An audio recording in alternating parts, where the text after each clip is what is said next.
재건축 사업의 대못으로 불리던 재건축 초과이익 환수제 개편안이 발표됐습니다. 국민들의 정서를 반영해 폐지가 아닌 일부 완화로 가닥을 잡았는데요. 세부 내용과 시장에 미칠 영향을 부티비가 짚어봤습니다. 먼저 그간의 주택가격 상승 등 여건 변화를 종합적으로 고려하여 면제 금액을 3천만 원에서 1억 원으로 상향합니다. 이와 함께 부과율 결정의 기준이 되는 부과 구간도 기존 2천만 원에서 7천만 원으로 확대합니다. 앞으로는 초과이익 산정 개시 시점을 조합 설립 인가일로 조정할 계획입니다. 현재 부담금의 산정 기준인 초과이익은 추진위원회 구성 승인일부터 산정하고 있는데요. 실질적인 사업 주체는 조합인 점을 감안한 방침입니다.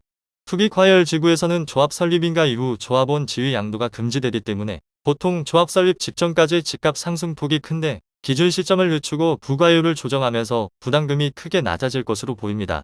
현재 재건축 사업 시 공공임대, 공적 분양 등 공공기관에 저렴하게 공급할 경우 용적률 상향 혜택을 받고 있습니다. 하지만 매각대금이 초과이익에 산입되어 부담금이 늘어나면 공공기여에 대한 사업 유인이 감소하는 문제가 있었는데요. 이에 공공임대 및 공공분양주택을 매각한 대금은 초과이익에서 제외하는 인센티브를 부여합니다. 앞으로는 1세대 1주택자로서 6년 이상 보유한 경우 부담금을 10% 감면해줍니다. 10년 이상 보유 시 최대 50%까지 감면할 계획인데요. 다만 준공 시점에 1세대 1주택자여야 하고 보유기간은 1세대 1주택자로서 해당 주택을 보유한 기간만 포함합니다. 또한 1세대 1주택 고령자는 담보 제공 조건을 전제로 상속, 증여, 양도 등 해당 주택의 처분 시점까지 납부를 유예할 수 있도록 개선할 예정입니다. 1세대 1주택 장기 보유자 감면으로 실수요자의 부담도 크게 줄어들 것으로 예상됩니다. 예를 들어 예정액 1억 원 단지는 감면율 70%가 적용돼 3천만 원으로 부담이 줄어듭니다. 여기에 1세대 1주택 장기 보유 최대 50% 감면을 받을 경우 1,500만 원이 되어 최종 85%의 감면을 받을 수 있습니다.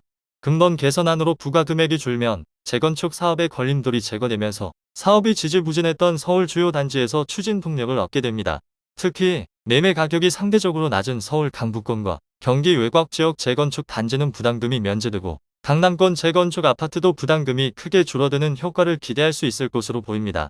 또한 개발 이익이 크지 않은 지방에서는 최근 규제 지역 해제와 맞물려 조합원 지위 양도 등 거래가 일어날 수도 있을 것으로 예상됩니다. 다만 제초안 개편안은 법률 개정 등 넘어야 할 산이 높습니다. 여야 합의에 이르지 못하면 장기간 계류될 가능성이 높기 때문입니다. 또한 분양가 상한제에 따른 조합원들의 불만이 여전하고 급격한 금리 인상 기조에 따른 경기 침체 우려감도 커지고 있어 시장 전반의 가격 상승 압력으로 작용하기는 어려워 보입니다.